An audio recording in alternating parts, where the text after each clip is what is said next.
평범하면서 얻는 행복, 이런 제목입니다. 행복은 평범한 곳에서 찾을 수 있다 하는 말씀을 꼭 기억하시기 바랍니다.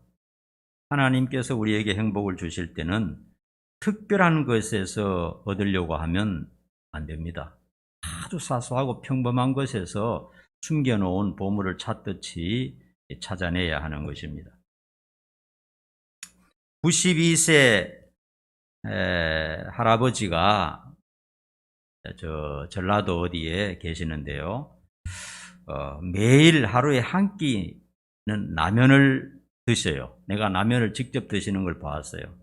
그 가족이 이제 자녀들이 라면을 끓여 드리는데, 이 파 있죠? 파 썰어 넣고, 그 다음에 계란 하나 넣고, 그 다음에 깨를 뿌려서 주는데, 라면 끓여서 대접하는 것이 제일 쉽다 그래요. 그렇잖아요. 다른 반찬 별로 안 해도 되니까, 김치만 꺼내 놓으면 되니까요.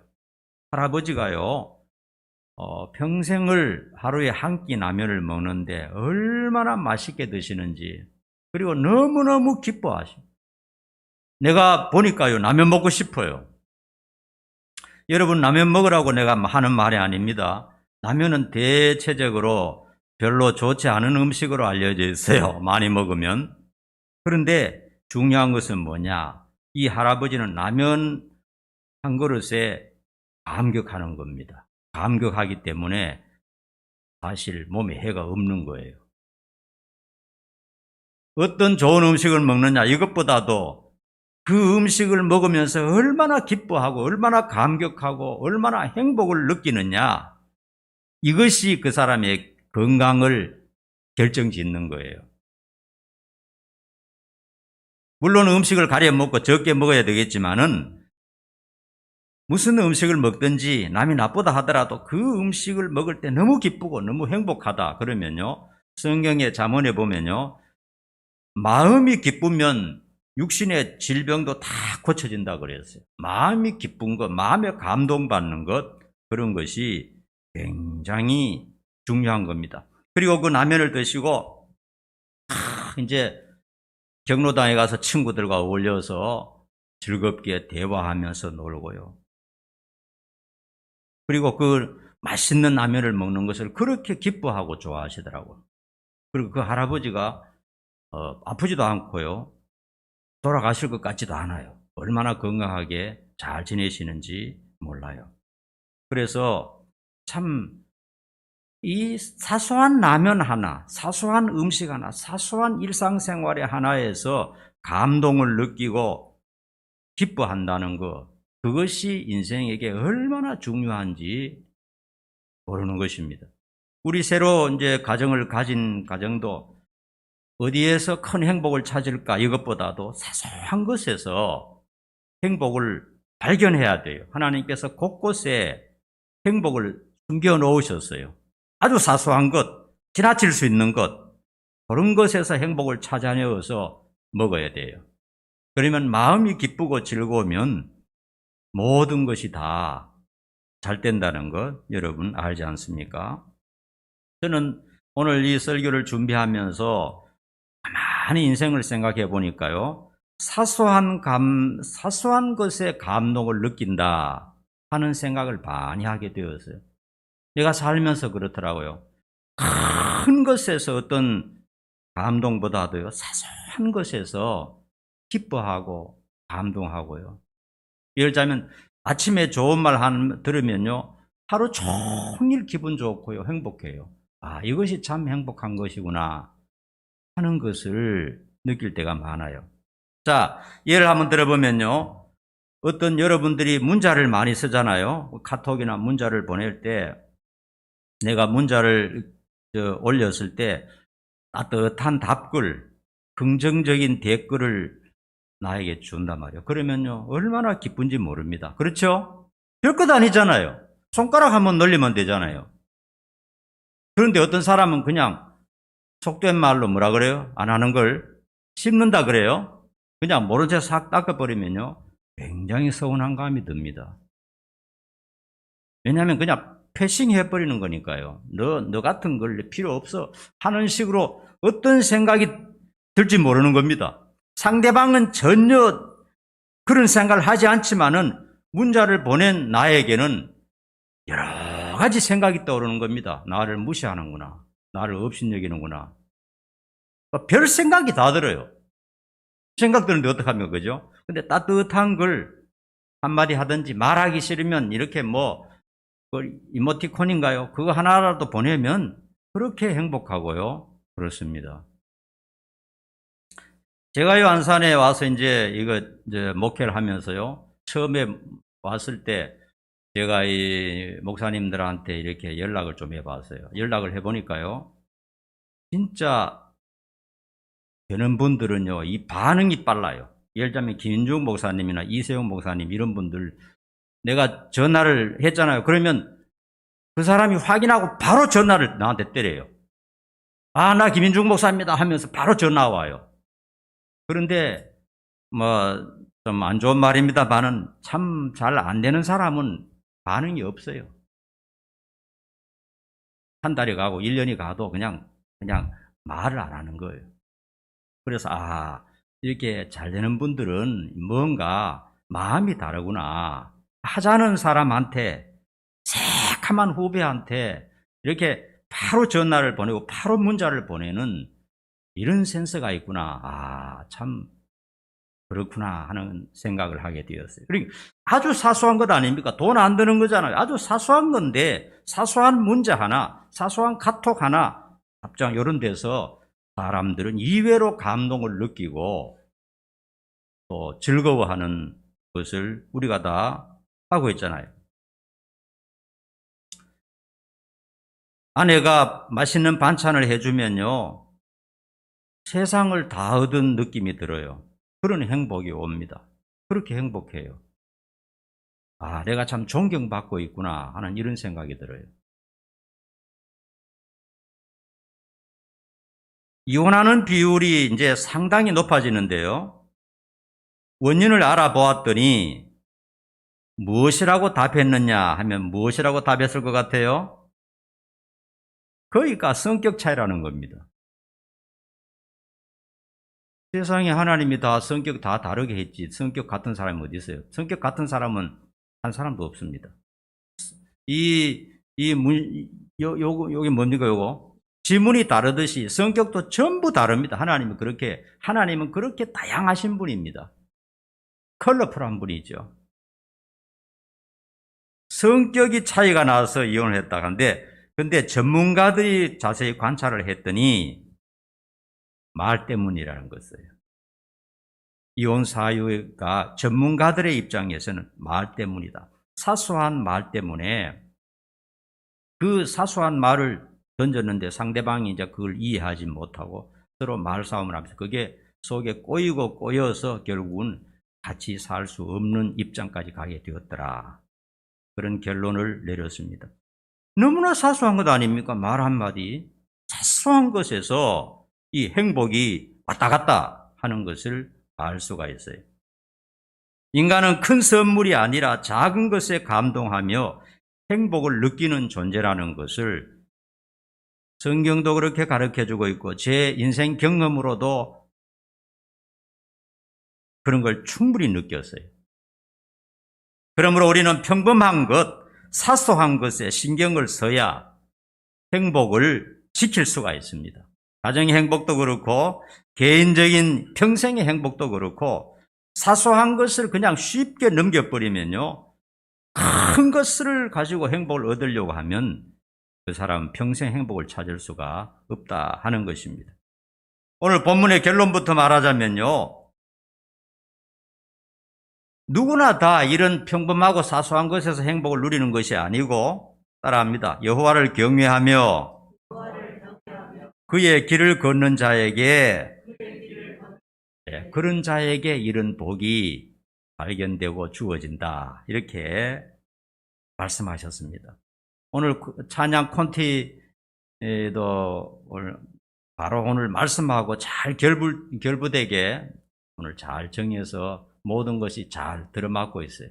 이렇게 이 예배 전체가 들어맞으면 참 너무 좋아요. 너무 기뻐요. 어떤 면에서는 굉장히 사소한 건데 굉장히 기쁘고요. 즐겁습니다. 이건 또 다른 말로 하면 성령님께서 우리와 함께 하신다. 이렇게 생각할 수가 있습니다. 반대로요, 여호와를 경외하지 않고 불순종하는 자는 저주가 된다. 이렇게 결론을 지을 수가 있겠습니다. 여러분, 신앙생활을 너무 쉽게 생각하고 복 받는 것도 우연으로 생각할 때가 많아요. 신앙생활을 가볍게, 여러분 직장생활이나 뭐 이런 걸 얼마나 신중합니까? 얼마나 중요합니까? 그런데 신앙생활은 너무 쉽게 생각해 버려요. 내 온몸과 마음을 비중을 두어서 해야 되는데 너무 쉽게 생각하는 사람들이 있는데 이런 것은 절대로 안 됩니다. 그리고 복 받는 것도 우연으로 생각할 때가 많아요. 오늘 찬양에 있었잖아요. 그죠? 사소하고 평범한 것에서 모든 것이 하나님의 은혜다. 이걸 느끼는 것이 굉장히 중요합니다. 이거 하나하나가 얼마나 중요한지 모릅니다.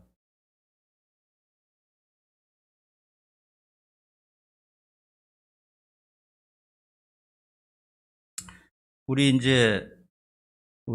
집사님하고 원사님하고 직분을 받고 난 다음에 내가 이렇게 생각해 보니까요. 어제 이제 막내까지 결혼하고 난 다음에 내가 이렇게 생각을 쭉 해보니까, 안수 집사 직분 받고 또 권사 직분 받고 난 다음에 많은 복을 받은 것 같아요. 위기가 한번 찾아왔지만 그것도 하나님이 패스시켜 주시고. 하여튼 내가 볼 때는 많은 복을 받은 것 같아요. 너무너무 상상도 할 수 없는 큰 복을 받았어요. 물질적인 복은 조그만 복이고요. 우리 사위, 며느리 정말 얼마나 좋은 사람들인지 너무 참 감동적이에요. 얼마나 좋습니까? 우리 자녀들이 이렇게 참 잘 풀리고 잘 되니까 너무너무 옆에서 보는 나도, 기도해 준 나도 너무 기쁘고 눈물이 날 정도로 참 기쁜데 참 얼마나 이렇게 복을 받은지 모릅니다. 물론 자기 자신들이 열심히 한 것도 있지만 가만히 한번 따져보세요. 내가 노력해서 된 것이 몇 건이나 되는가? 자녀들 이렇게 결혼한 것이 내가 노력해서 뭐 찾아다니고 그런 게 몇 개나 되는가? 어느 날 하나님께서 이렇게 축복을 주셨단 말이에요. 그렇게 믿으시죠? 교회 직분이 굉장히 중요합니다. 교회 직분 받아서 충성할 때 반드시 하나님께서 은혜와 축복을 주시는 것을 알 수 있습니다. 그러므로 하나님의 복을 받는 것을 쉽게 우연으로 돌린다거나 내가 좀 열심히 했더니 또 재수가 좋아서 그렇게 생각하면 안 됩니다. 하나님 빼앗아 버릴 수가 있어요. 그러므로 앞으로 우리 집사님 내외부는 더 정직하고 진실하게 하나님 잘 섬겨야 됩니다. 아시겠죠? 그 말을 해주고 싶더라고요, 오늘. 진실하고 정직하게 평생을 그렇게 살면 그 자자손손의 복이 계속 될 것입니다. 그러나 뭐 장교를 부린다거나 또 신앙을 태만하게 하면은 그런 복이 지속되지 않을 수도 있는 것입니다. 그래서 앞으로 부모 형제와 너그럽게 나누면서 그렇게 살면 좋겠어요.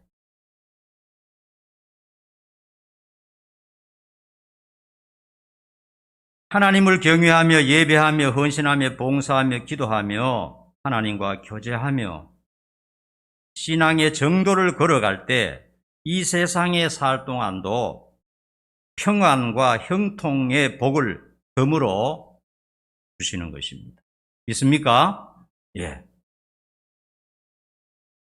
그리고 오늘 하나님께서 복에 대해서 말씀하셨죠. 평범한 일상. 세상 사람들이 볼 때는 뭐 다 하는 것 평범한 것이지만은 성경에서 오늘 말씀하실 때 이것이야말로 진정한 복이라, 진정한 하나님의 축복이라는 것을 말씀하고 있습니다. 특별한 것이 아니라 평범한 것에서 가장 큰 행복이 있다는 사실을 깨달아야 하는 것입니다. 첫 번째로요, 내 손이 수고한 대로 먹을 것이다. 2절 한번 봅시다. 2절 한번 올려줘 보세요. 2절, 1절, 2절 같이 봅니다. 시작. 여호와를 경외하며 그의 길을 걷는 자마다 복이 있도다. 네가 네 손이 수고한 대로 먹을 것이라. 네가 복되고 형통하리로다. 자기가 수고한 대로 월급 받아서 먹는 게 뭐가 대단한 겁니까? 그렇죠? 그런데 오늘 성경에서는 이것이야말로 진짜 복받은 사람이라는 겁니다. 왜 그런지 압니까? 농사를 짓는 사람은요, 가을이 되면 추수할 예정량이 있어요. 내가 봄에 이만큼 했으니까 가을 되면 이만큼 거두겠구나 하는 예정량이 있잖아요. 예정량을 거두면 그 사람은 기뻐합니다. 금년에 풍년이다. 그런데 만일 태풍이나 가뭄이나 홍수가 나서 그냥 예정량을 거두지 못하잖아요. 그러면은 배고픔과 가난을 겪을 수밖에 없는 것이죠. 농사 짓는 사람은 그럴 수밖에 없잖아요. 하늘을 쳐다볼 수밖에 없잖아요. 옛날에는 주변에 강대국이 늘 쳐들어왔습니다. 그래서 곡물과 짐승들을 탈취해 가는 일들이 많았어요. 그래서 죽도록 땀 흘리며 일했지만 억울하게 빼앗기는 일들이 많았습니다. 자기가 수고한 대로 먹지 못해요.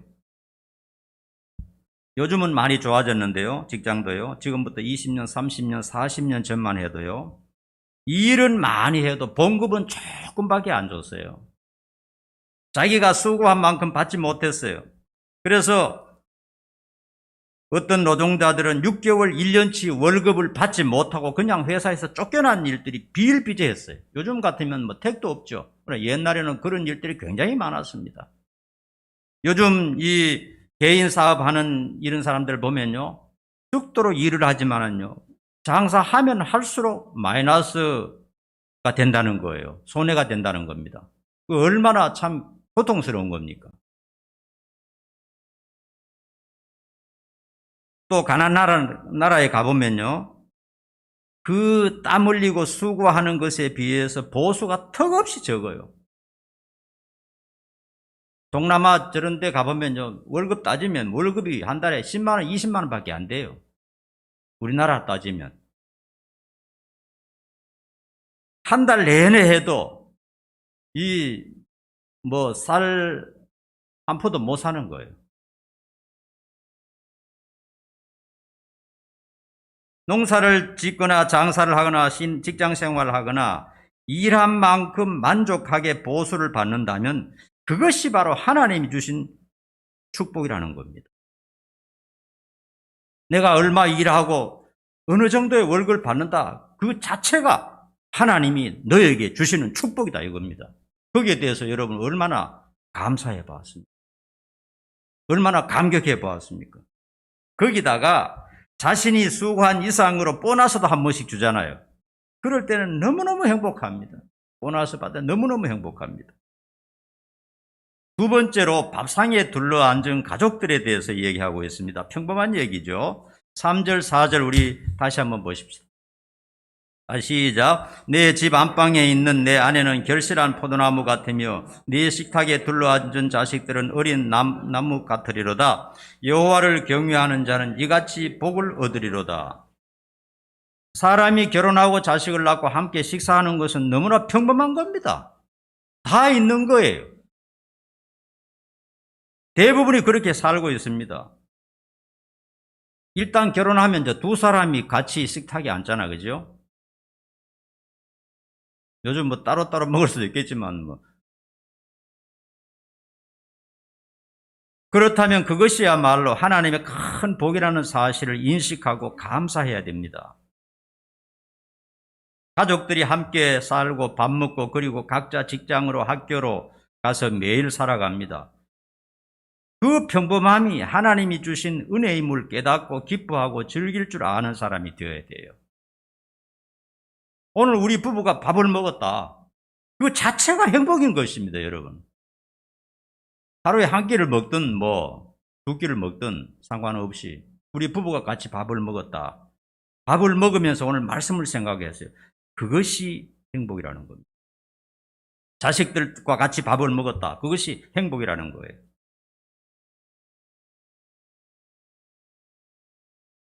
평범한 것이 하나님이 주신 은혜.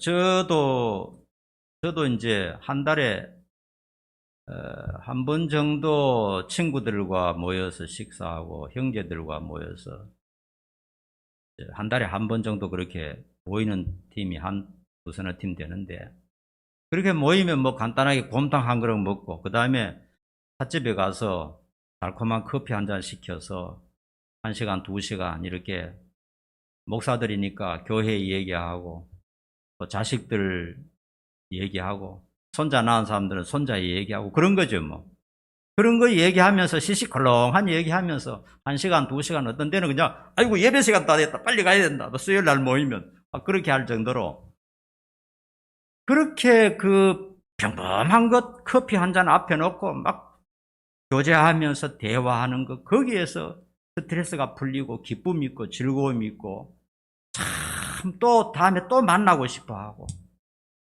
다음 달에 언제 모일 거야 막 서로 그렇게 나누고. 그리고 여러분이 형제들과도요 이렇게 모임을 가져야 됩니다. 형제들과도요 안 모이면 남하고 똑같아요. 안 모이면 어떻게 되느냐, 서로 오해합니다. 오해할 일도 없는데 서로 마음에 그냥 서로 오해해요.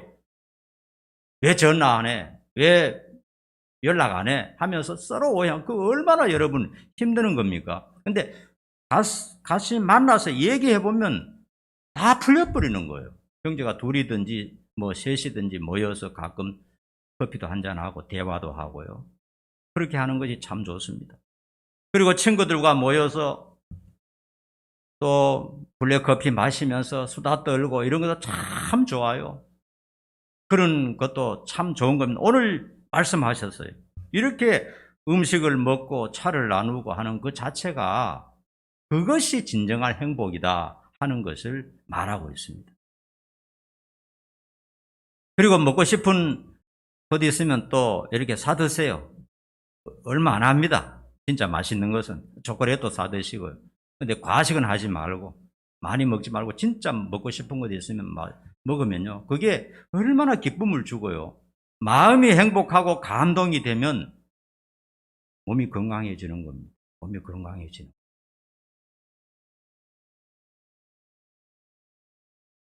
만일 사람이 그런 평범한 것에서 감사하지 못하고 다 큰 탐욕을 쫓아서 그냥 사소한 것을 다 팽개쳐버리고 친구도 없고 형제도 없고 뭐 가정도 없이 그냥 뭔가 큰 것을, 큰 야망을 위해서, 큰 물질을 위해서 몸부림친다면요 하나님이 주신 행복 다 뺏겨버립니다.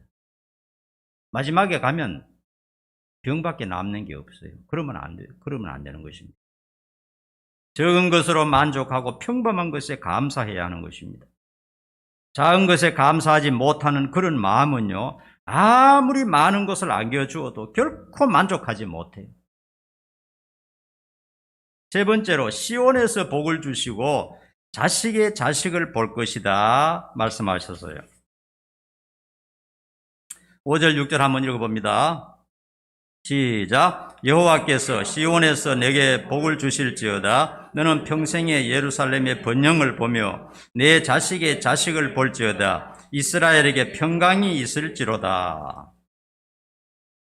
여기 뭐 시온, 예루살렘 이런 말은 다 오늘날 교회를 말하는 겁니다.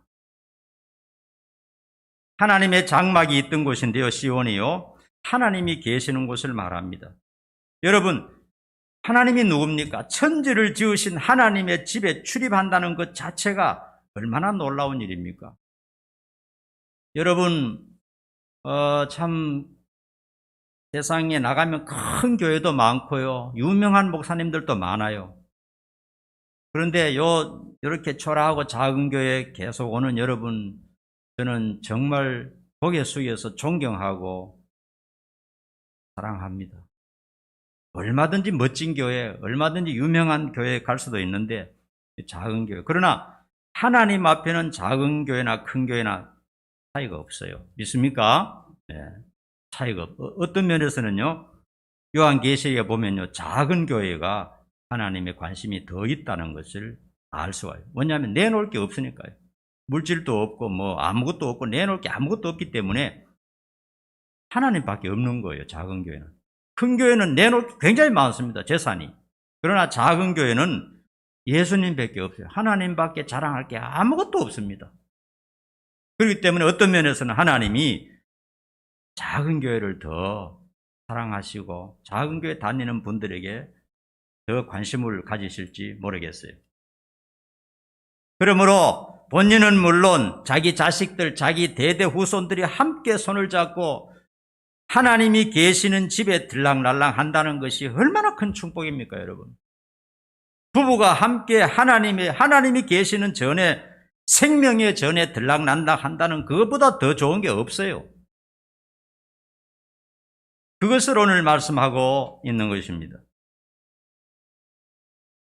와서 여러분 찬양하십시오. 뜨겁게 찬양하시고 또 기도하시고 하나님의 말씀을 들으면서 그것이야말로 인생이 이 땅에서 누릴 수 있는 최고의 복이라는 겁니다. 어떤 면에서는 뭐 예수 믿는 사람 교회 가서 예배 드리는 거 당연하지. 그러지만 그렇게 단순하게 생각해 버리면 감동이 없어요. 하나님은 살아계십니다. 영이기 때문에 우리 눈에 안 보여요. 영적으로 살아계시는 겁니다. 여기. 따라합니다. 하나님은 여기 계신다. 그런 걸 안 믿는다면 우리가 예배 드린다고 앉아있을 이유가 없는 거죠. 하나님 우리를 지켜보고 계시는데 하나님이 계시는 하나님의 교회에 가족들 데리고 부부가 자식들과 함께 들락날락 한다는 것이 얼마나 대단한 겁니까, 여러분? 그거보다 더 위대한 게 어디 있습니까?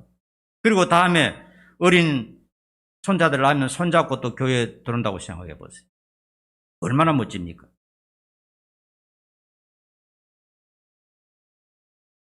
그리고 손자를 보게 된다 말씀하셨죠. 자식의 자식을 보는 것은 손자 아닙니까? 평탄한 삶을 살며 장수해야 손자들을 보잖아요. 장수해야. 단명하면 손자들을 못 보잖아요. 근데 만일 남편은 불교, 아들은 신천지, 딸은 천주교, 나는 기독교 이렇게 나누어진다면 참 힘들겠죠. 함께 신앙생활을 가족들이 다 해야 됩니다. 가장이 올바로 신앙에 바로 설 때 가족들을 리드할 수가 있는 것입니다. 온 가족이 진실한 신앙의 정도를 걷는 것이 세상에서 누릴 수 있는 최고의 복이라는 것을 잊어서는 안 됩니다.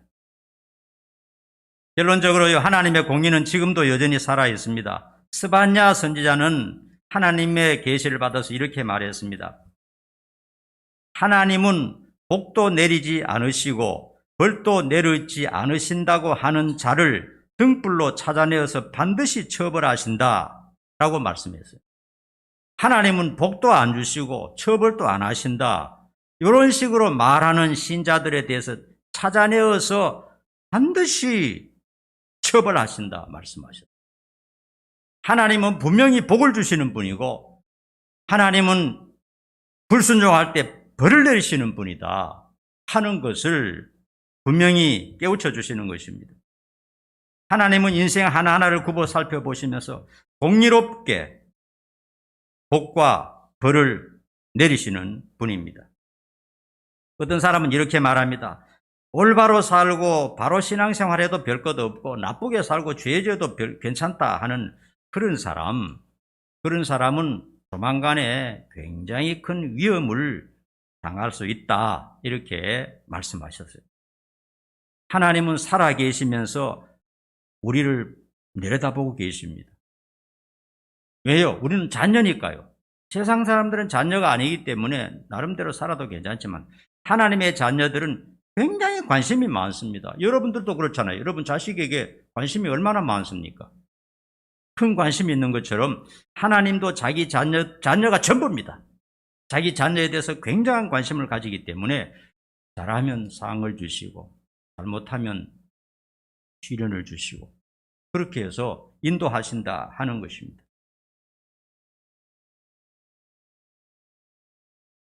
그래서 오직 하나님을 경외하고 사랑하고 동행하고 순종하는 자들이 하나님이 주시는 복을 받을 수 있다 오늘 말씀하셨고요. 또 특별한 것, 위대한 것, 놀라운 것, 유명한 것, 벼락 부자 이런 것을 바라면 안 됩니다.